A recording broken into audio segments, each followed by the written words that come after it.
Yo, what's going on, y'all? It's Combo Breaker 99. I am back with my post-fight reaction video.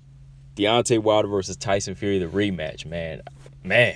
Damn, this fight was crazy, man. I did not see this coming. I said Wilder had to win by a knockout, and if he didn't, Tyson Fury would win by a decision. But somewhere this fight just went in the middle and took a left turn and took a swerve back and 360 and did the donut, and Tyson Fury winds up with a seventh round stoppage over Deontay Wilder. And once you put all the negative comments aside, there's a lot of trolls that are just, constantly bashing Deontay Wilder. Like people that don't even know boxing, all of a sudden are boxing experts, just calling him one-sided, or they just taking personal digs at him. Put all that crap aside.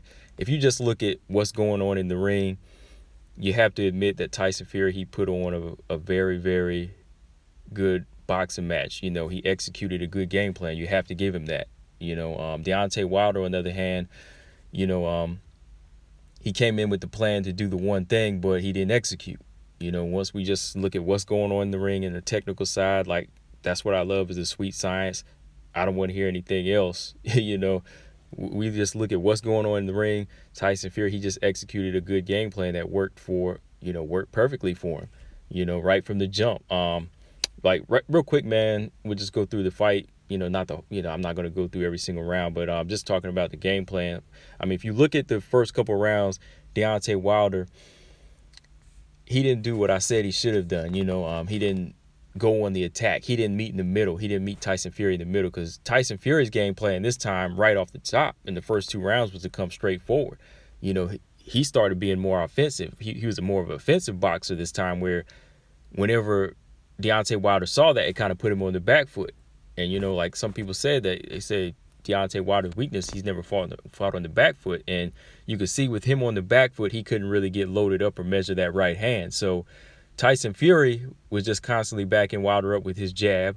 And I give Deontay Wilder some credit. He was coming back with some good jabs himself. So he timed the jab a couple of times and landed some good right hands in the first couple of rounds. Like, he popped Tyson Fury once, like the second round, that, almost like he got a reaction out of Tyson Fury. But, Tyson Fury kind of rolled with the right hand, went back to his game plan. And that was the thing. Like, Deontay Wilder didn't have a good way to execute the right hand.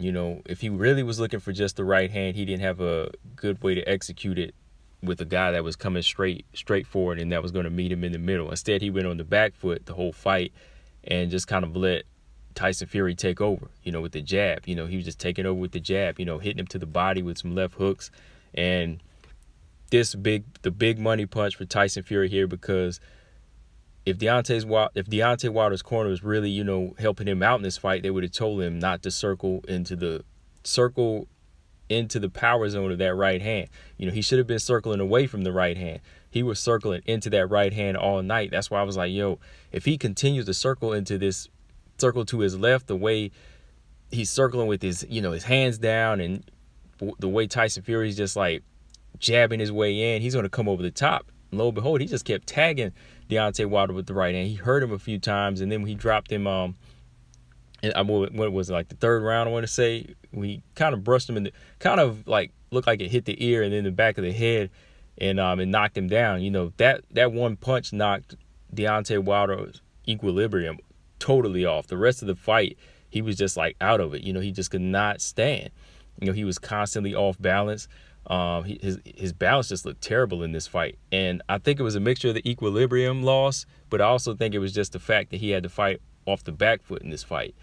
Tyson Fury was really backing him up with some hard punches. And again, Tyson Fury executed a good game plan as far as coming in a lot heavier. A lot of people thought it was going to be, they thought it was going to be a disadvantage of Tyson Fury coming in heavy, but instead, I think it would have been a disadvantage if Tyson Fury wanted to box on the back foot at 273 pounds, but he knew his game plan was to come in there 273 pounds and walk Deontay Wilder down. He knew, I'm going to come in heavy, and what I'm going to do is I'm going to put this pressure. I'm going to put this pressure on Deontay Wilder. The punch, the weight's going to be a good punch. It's going to help with my punch resistance, and I'm going to lay on him. And that's what he did throughout the fight. He just kept, hitting Deontay Wilder with some good shots on the inside. He would lay on him. He was putting a lot of weight on Deontay Wilder. Deontay Wilder didn't really have an answer on the inside. And that's another thing. Like, Tyson Fury isn't the best inside fighter either, but he definitely learned some things. You know, he knows how to tie up in there. He knows how to throw those uppercuts. But Deontay Wilder, instead of going to Tyson Fury's soft midsection on the inside, he was really thrown off. And again, I think once he caught that shot to the side of the head and to the ear, you know, it was really just all over. Because like 4, 5, and 6, he was really just all over the place. He was, you know, losing his balance. Couldn't even really like cock back and load up a right hand or even throw a jab anymore. He was just surviving throughout these rounds. And Tyson Fury, like I said, he was just slowly breaking Deontay Wilder down to that 7th round when he got him in that corner and landed that barrage of punches. And my first reaction was when I saw that and Kenny Bayless stepped in, I was like, yo, why can't he stopping it so sudden? But even if well, first off, it wasn't Kenny Bayless. It was Deontay Wilder's corner. Mark Breland threw in the towel, so Kenny Bayless reacted off of that, and he had to tell Deontay, he was like, "Wasn't me." He had to tell him, he was like, "Wasn't me. It was a corner that stopped it." So, with that being said, there were moments before this moment here where they could have stopped the fight, and like maybe like 4, 5, or 6 when Deontay looked just out of it. He was just like sloshing around and you know, getting hit with so many more unanswered shots, but I felt like at that point, whenever Deontay blocked a few shots and he threw that left hand back, and right before Kenny Bayless stepped in, I was like, Deontay looked a little bit like he was about to come back. But the corner, you know, they know best. They were looking out for their man, but I kind of felt like, you know, Deontay Wilder, you know, before this round 7, that he was about done. You know, I felt like he was about done because, like I said, there wasn't really a puncher's chance in there because he wasn't even loading up the Hail Mary shot anymore. You know, like I said, whenever it was like round 6 and the ear was bleeding, round 5 and the ear was bleeding and the mouth was bleeding, I was like, yo, he might as well just load up and go for broke like he always does, you know? And that's the thing, like, this was one of those fights where, I hate to say it, as exposed, but, you know, this was really that one fight, you know, where it shows you that Deontay Wilder wasn't trying to be perfect for 2 seconds. He just didn't have no answer for anything. You know, he didn't have an answer for anything that Tyson Fury, you know, was giving him. You know, if you look at the Luis Ortiz fight, he was getting outboxed, but he was still game. You know, he was still focused because he was taking shots, but he wasn't taking this type of beating. You know, he wasn't getting laid on. He wasn't getting knocked down. He wasn't getting mauled. He wasn't getting, you know, just beat to the body. You know, in the Luis Ortiz fight, he was soundly getting outboxed, but he knew he was fresh enough to land that right hand. But in this fight, again, Fury and his team, they executed a game plan. Like, if they were going to outbox Deontay, they also got to break him down and, you know, render him helpless, you know, which is what they did. You know, they beat him to the body. You know, they boxed, they punched, you know, they hurt him. You know, they didn't just try to pile up points. To beat a puncher, you got to hurt him. You know, if you go back to Evander Holyfield versus Mike Tyson, you know, Evander Holyfield, he came in there with the intention to meet Tyson in the middle and break his will. You know, and that's what you got to do when you fight a puncher. You got to break their will. You know, you just can't pile up points and move and dance. You know, you got to meet them in the middle and hurt them. You know, you got to beat them at their game plan. And that's what Tyson Fury, they did. That's what their team, they came up with. They said that, you know, we got to meet the puncher in the middle and we got to punch with the puncher. You know, we just can't box anymore. We got to punch with the puncher. And that's just an old-fashioned ingredient, you know, to beat a puncher. You know, if you want to beat a puncher, you got to have a chin and you got to beat them at their own game plan. Don't show them that you're scared. You got to go in and execute. And that's what Tyson Fury did, man.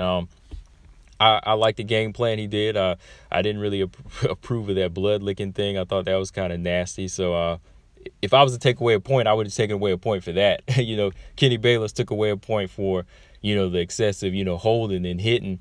But I would have taken away for that blood licking. That was just like, what the hell are you doing, man? Like, that was just kind of nasty. Like, come on, man.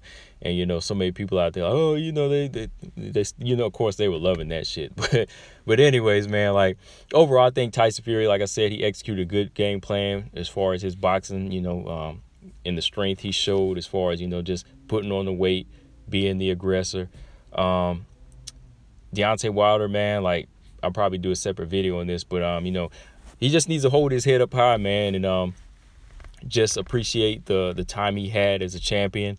Just appreciate the fact that his team was looking out for him. You know, like I said, I would have let him keep going just because of the fact, you know, he knows what he's in for, and, you know, he wants to go out on his shield. But I think they were just looking out for him, so he can't really be mad at them too much. You know, just be glad they were looking out for his health. But Tyson Fury, Deontay Wilder, man, it just comes a point when that one thing don't work, you know. And a lot of people, we talked about it before. We all, you know, it's me and some of the boxing fans, we've said this before, that sooner or later it's going to happen. You know, sooner or later you're going to meet a guy that you just can't knock out. And when you can't knock that guy out, you got to pull out the plan B. You know, and if the plan B don't work, you got to pull out C. And, you know, on down the alphabet. You know, you got to be able to work it on down. And you've had so many guys in history, you know, everybody from Evander Holyfield, Lennox Lewis, you know, the guys that got honored tonight. You know, they were able to, you know, reach in the bag and, you know, pull out the tricks whenever they were down. You know, when they were down on the cards, they say, "Yo, we got to do this," and they would always come back. But from the way Deontay Wilder was looking in this fight, man, it wasn't really like back and forth action either. You know, it was just a straight up one-sided beating. So it makes you wonder, like, can he come back for a rubber match with